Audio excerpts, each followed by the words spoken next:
Au sommet de ce savant soir, le président sierra-léonais Julius Maada Bio réaffirme le soutien de son pays au Burkina Faso. Il a affirmé que sa visite est un geste de solidarité pour montrer au président du Faso et au peuple burkinabé qu'ils ne sont pas seuls. On en parle dans cette édition. La corruption sur les axes routiers au cœur d'un atelier d'échange et de plaidoyer initié par le RENLAC. Ces raquettes et tracasseries routières ont un impact sur l'économie et la vie des populations. C'est dans cette dynamique que le RENLAC a réuni les acteurs autour d'un atelier depuis ce matin. On en parle là également. Voici pour le sommaire. Mesdames et messieurs, bonsoir et ravi de vous retrouver pour le point de l'actualité sur Savane TV. Bienvenue à tous. Je vous l'annonçais en titre. Arrivé aujourd'hui, le président de la République de la Sierra Leone a eu un tête-à-tête avec son homologue du Burkina. Julius Maada Bio, dans une déclaration, a réitéré le soutien de son pays au Burkina dans la situation qu'il traverse depuis quelques années. Il a réaffirmé « Nous sommes frères, nous ne pouvons pas être divisés. Ma visite est un geste de solidarité pour montrer au président et au peuple burkinabé qu'ils ne sont pas seuls. Nous ferons tout pour que la paix revienne dans ce pays. » Fin de citation. Le président sierra-léonais a également ajouté que le développement et la paix constituent des priorités et que les pays de la sous-région doivent y travailler. Julius Maada Bio dit être venu en son nom propre au nom de la CEDEAO et celui de la Sierra Leone. Et pour la suite, la direction générale du groupement d'intérêt public Programme national de volontariat au Burkina Faso et les organisations de la société civile abritant les antennes régionales de volontariat étaient en atelier hier à Ouagadougou. Cela dans l'optique de renforcer la collaboration et la synergie d'action des deux parties. Nous en savons plus avec Abdoulaye Kinda. Après une tournée de la Direction générale du groupement d'intérêt public, Programme national de volontariat au Burkina Faso, GIP-PNVB, dans les différentes régions à la rencontre des OSCE, le constat n'est pas à la hauteur des attentes. D'où cet atelier avec pour objectif d'accorder les violons pour un bon rayonnement de la structure. Il y a une convention de collaboration qui existe entre ces OSCE et nous, notre département. Et quand on a évalué cette convention, en tout cas de mon point de vue, les résultats ne sont pas satisfaisants. C'est pourquoi nous avons souhaité cette rencontre-là, pour leur présenter les résultats et également la nouvelle vision, afin qu'ils comprennent et qu'ils adhèrent pour que nous puissions avancer vers un avenir meilleur. Le directeur général du programme de volontariat invite les OSCE à plus d'implication dans la mise en œuvre des activités. Ce que nous visons, je l'ai dit tantôt, c'est la mobilisation des volontaires sur le terrain. C'est la promotion donc du volontariat. Ce sont en tout cas les termes de la convention. Et depuis ma prise de fonction en juillet 2024 à aujourd'hui, les OSCE, je m'excuse, n'ont pas en tout cas joué leur rôle. Donc c'est tout le sens donc, de cette rencontre. Les OSCE, quant à elles, souhaitent l'accompagnement du programme national de volontariat. Je dirais que cet atelier, nous l'attendons vraiment parce que depuis un certain temps, il y a des difficultés au niveau des différentes régions. Et on attend vraiment cet atelier pour qu'on puisse vraiment voir dans quelle mesure relancer la mobilisation des volontaires au niveau de différentes régions. Et je pense qu'à travers cette rencontre-là, on verra les mécanismes qu'il faut mettre en place pour que le GIP nous accompagne dans la mobilisation des ressources, afin de nous permettre de jouer pleinement notre rôle au niveau de chaque région. À travers cet atelier, le groupement d'intérêt public, Programme national de volontariat au Burkina Faso, entend donner un nouveau souffle à la collaboration avec les organisations de la société civile. Tout autre sujet à présent, du 25 au 27 septembre prochain, Ouagadougou va accueillir la 7e édition de la semaine d'activité minière d'Afrique de l'Ouest. La SAMAO se tient sous le thème « Les défis de la réhabilitation et de la fermeture de mines en Afrique. Quelle nouvelle vie pour les communautés locales ?» Les grandes lignes de la 7e édition ont été déclinées ce matin au cours d'une conférence de presse. Fatih Sankara.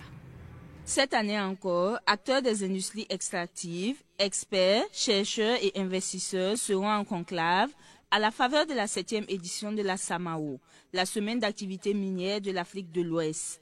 Pour l'édition 7 de la SAMAO, c'est l'avenir des communautés locales après la réhabilitation et la fermeture des mines qui est au cœur des réflexions. Il s'agira donc pour les participants d'une part de traiter de la problématique de la réhabilitation des mines dans toutes ses dimensions, à savoir la restauration de l'environnement, le démantèlement des installations, etc.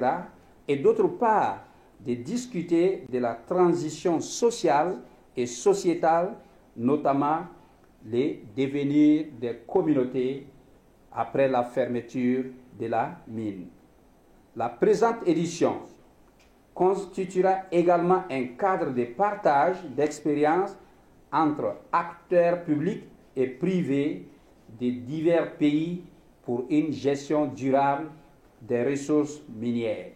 Plusieurs activités sont annoncées à la SAMAO 2025 avec la participation des pays comme le Mali, le Niger, le Cameroun, le Tchad, l'Égypte, la Russie et la Guinée. 7 sous-thèmes seront développés sous forme de conférences et de panels par des experts nationaux et étrangers. Une session sera consacrée à la présentation des innovations pour une exploitation minière verte. En outre, les pays de l'AIS seront mis à l'honneur à travers une session dédiée à la présentation des réalisations de ces pays en lien avec la réhabilitation des mines. Des ateliers techniques, des rencontres B2B, des expositions d'engins miniers et des visites sur un site minier ainsi que sur un site touristique ou des carrières sont également au programme de cette édition. Par ailleurs, d'autres activités dénommées activités pré-SAMAO se dérouleront également à la même période. Le budget prévisionnel de la SAMAO 2025 est de 200 millions de francs CFA. Rappelons que le Burkina Faso compte à ce jour 13 mines industrielles avec 22 permis d'exploitation industrielle valides, 7 mines semi-mécanisées et 800 sites informels. La production d'or est passée de 5,6 tonnes en 2006 à 60,77 tonnes en 2025. Et puis, l'Agence nationale des évaluations environnementales était face à la presse hier. Objectif à faire le point de l'opération casier vide en lien avec les avis environnementaux. Le bilan fait pour cette opération est de 1742 dossiers reçus en 5 mois. Retour sur cette conférence de presse avec notre reporter Yacouba Kiamtouré. De mars au 31 août 2025, l'Agence nationale des évaluations environnementales, ANEV, a mené une opération casier vide dans le cadre du traitement des dossiers d'avis environnementaux. Cette opération casier vide a consisté à traiter des demandes d'avis environnementaux de l'année 2024 et autres.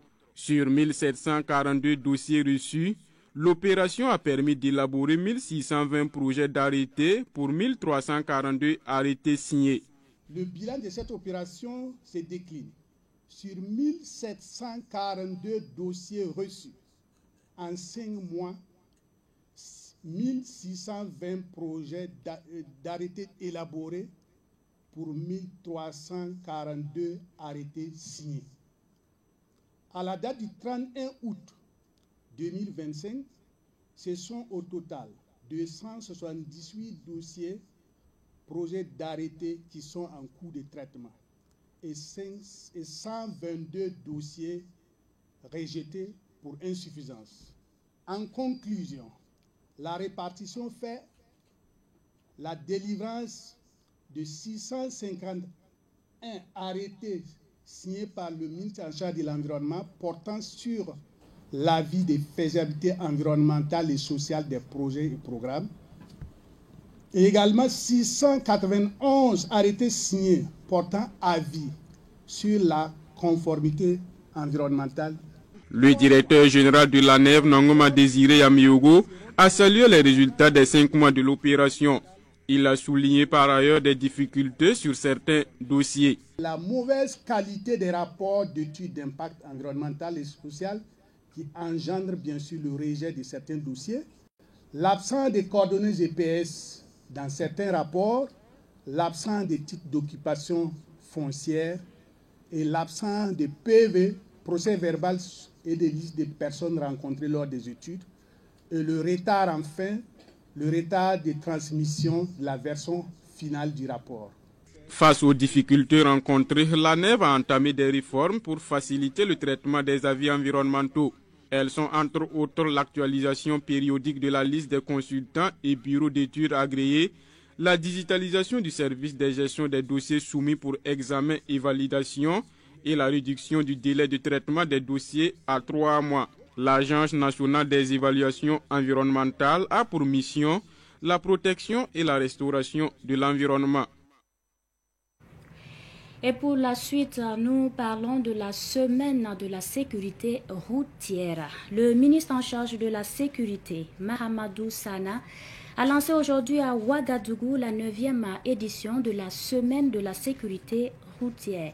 Cette édition est placée sous le thème « Innover pour sauver », la technologie au service de la sécurité routière. Plusieurs activités sont au programme de cette semaine, telles que des campagnes de sensibilisation, une session foraine de retrait de permis et une exposition photo. Le ministre de la Sécurité n'a pas manqué de rappeler l'ampleur de ce fléau qui endeuille chaque année environ 1000 familles au Burkina Faso.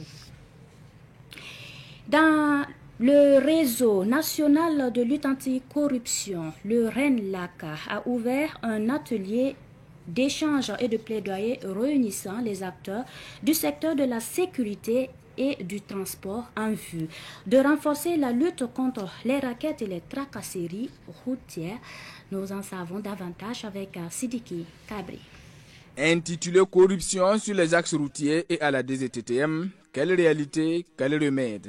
Cet atelier offre l'occasion aux participants de débattre à la lumière du constat du RENLAC, selon lequel les rackets et les tracasseries routières atteignent un niveau alarmant. Comme on l'a montré à travers l'expérience du RENLAC, nos enquêtes et les évidences que nous avons pu révéler sur les axes routiers et à la DGTM nous indiquent que c'est une forme d'interpellation assez vive au décours des constats qui ont été faits. En tout cas, nous pensons que cet atelier va contribuer à faire avancer les choses. Face à ce fléau, cet atelier s'impose comme nécessaire afin d'identifier les formes concrètes de corruption, de cerner les obstacles à la lutte efficace et de recueillir les préoccupations des différents acteurs en vue d'assainir le milieu routier.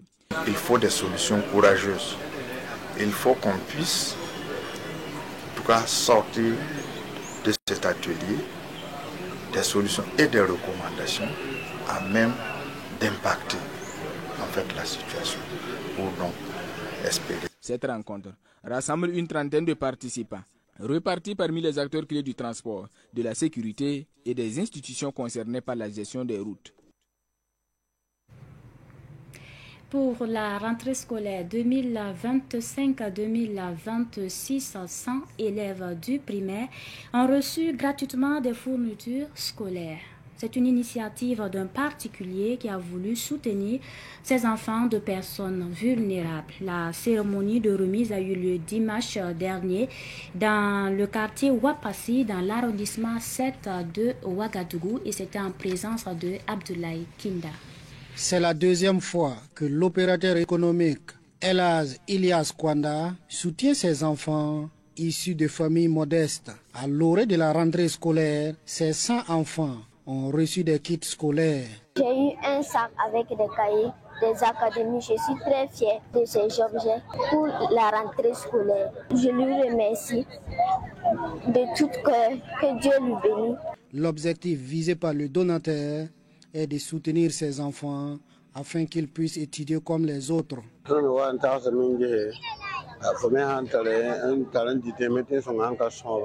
Nous avons pensé aux personnes vulnérables. Il est normal de les soutenir. C'est la deuxième fois que je fais ça. Je veux que les enfants soient des enfants de demain. Les 100 enfants ont eu des cahiers, des bics, des sacs, des ardoises. Je les invite à bien étudier à l'école.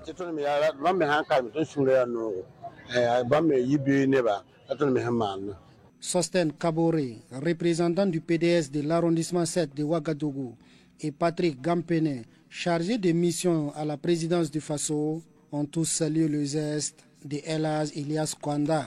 C'est une épine de moins qui vient d'enlever au niveau des parents d'élèves et on ne peut que vraiment lui dire grandement merci pour ce geste. Voilà, du reste, on accompagne vraiment les bonnes volontés à emboîter ce pas-là pour vraiment le devenir de nos enfants. Le geste de ce matin de Elhadj Ilyas Kwanda, qui consistait donc à remettre des kits scolaires à une centaine d'enfants, est un geste louable. Louable en ce sens que cela s'inscrit en droite ligne avec la solidarité que son Excellence, le capitaine Ibrahim Traoré, demande donc aux Burkinabés. En Burkinabé, il faut que nous puissions nous soutenir. Les 100 élèves bénéficiaires sont venus de plusieurs quartiers. Elhadj Ilyas Kwanda donne rendez-vous pour la 3e édition l'année prochaine. Avant-dernier point de ce journal, une centaine de jeunes ont reçu leur attestation de fin de formation samedi dernier. Ces jeunes ont été formés en décoration événementielle par la structure de décoration Mimi Déco. Après 2 jours d'apprentissage, ils sont aptes à s'installer à leur propre compte.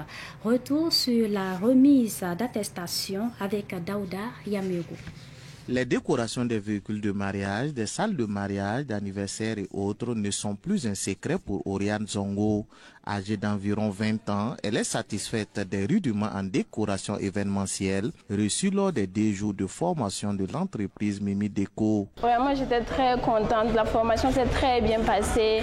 Nous avons appris à décorer les tables, les chaises, nous avons appris à faire des nœuds, et à faire la décoration des voitures et tout, à agrafer. En tout cas, c'était très intéressant. Et par la suite, j'aimerais être une femme indépendante, ouvrir peut-être mon entreprise en décoration. Selon la responsable de Mimi Déco, cette aventure qui se poursuit depuis 5 ans vise à offrir aux jeunes des outils nécessaires pour favoriser leur autonomisation et aussi répondre à l'appel du chef de l'État, le capitaine Ibrahim Traoré. Il y a des participants qui sont venus et qui n'avaient pas de moyens financiers. Et moi, j'ai voulu accompagner ces personnes-là. Et je pense que cette dynamique-là s'inscrit dans cette dynamique du chef de l'État, le capitaine Ibrahim Traoré, qui est donc de promouvoir l'autonomisation des femmes et des jeunes. Donc, durant les 2 jours à l'hôtel à venir, nous avons eu à apprendre à décorer la salle, à décorer la table, les chaises. Nous avons appris à décorer plusieurs choses et moi je suis vraiment contente parce que grâce à moi, beaucoup de personnes pourront en réalité se débrouiller à travers leurs 10 doigts dans leur quartier et même au-delà. L'activité a eu l'adhésion de plusieurs personnalités qui n'ont pas manqué d'apporter leur soutien à l'événement. Parmi elles figure le président du Conseil national de l'économie informelle du Burkina Faso, Salif Nikema, co-parrain de la cérémonie. Aujourd'hui, le pays en a vraiment besoin du main-d'œuvre qualifié. Et c'est sur ce sens que Mimi Déco est engagé pour former des jeunes talents qui sont amoureux de ce métier événementiel. Vous savez que c'est sur ce seulement qu'on peut vraiment sortir notre pays de sous-développement. Si les jeunes sont formés et savent ce qu'ils vont faire avec les 5 doigts, le métier nourrit son homme. Donc c'est sur ça que nous avons vraiment accompagné Mimi Déco avec sa belle initiative. L'initiative qui crée des emplois, qui crée des richesses et qui va nous faire sortir dans la pauvreté. Dans les jours à venir, l'entreprise Mimi Déco ambitionne de mettre en place un centre de formation afin d'offrir un encadrement plus adéquat aux jeunes et d'accueillir un plus grand nombre de bénéficiaires. Pour terminer, l'AS Futuro a remporté la première édition de la Coupe de la Solidarité. La compétition s'est déroulée au quartier Bonneurville dans l'arrondissement 7 de Ouagadougou. Une finale qui a opposé l'AS Futuro à Topeza. Samuel Moko. Un but partout. C'était le score au coup de sifflet final du temps réglementaire de la première édition de la Coupe de la Solidarité qui s'est déroulé au quartier Bonneurville dans l'arrondissement 7 de Ouagadougou. Mais à la séance des tirs au but, AS Futuro réussit à cadrer 5 tirs contre 3 pour Topez. Le promoteur, un jeune du dit quartier, a porté son dévolu sur les petites catégories. Pour lui, c'est une manière de déceler de bons joueurs dès le bas âge. Les gens, quand ils organisent les tournois, c'est les grandes personnes. Donc, on a essayé de faire les U12 et les U15 parce que l'avenir de la nation, l'avenir du sport et tout, ça se dit aux enfants, raison pour laquelle on a décidé de faire ça. On a vu des joueurs qui sont vraiment bons, qu'après on va essayer de rentrer en contact et essayer de les accompagner comme on peut. Ça fait longtemps que j'ai suivi un match du final, que c'était aussi intéressant que ça. Le parrain, le directeur général du Conseil burkinabé des chargeurs CBC, a apprécié positivement le jeu des deux équipes, AS Futuro et Topez. Nous avons quand même assisté à une très belle finale. Très belle finale, nous avons vu que ce soit techniquement, tactiquement et surtout du point de vue de l'engagement. Nous avons vu des jeunes quand même qui ont montré vraiment du football. Et j'ai eu, en tant qu'activiste sportif, je ne peux que me réjouir. Elles étaient au départ 32 équipes. L'équipe Topez, deuxième, s'est consolée avec une somme de 250 000 francs CFA, des médailles, des jeux de maillot et 2 ballons. AS Futuro, vainqueur, a reçu 300 000 francs CFA, 3 ballons, des jeux de maillot et des médailles. Le meilleur joueur, gardien et buteur vont bénéficier d'un soutien du parrain qui est aussi fondateur du centre de formation de football Tenakourou et de l'équipe Football Club des Cascades. La première édition de la Coupe de la Solidarité s'est déroulée sous le thème Sport et Solidarité unis pour un Burkina plus fort. Fin de ce journal, merci de nous avoir suivis. Bonsoir.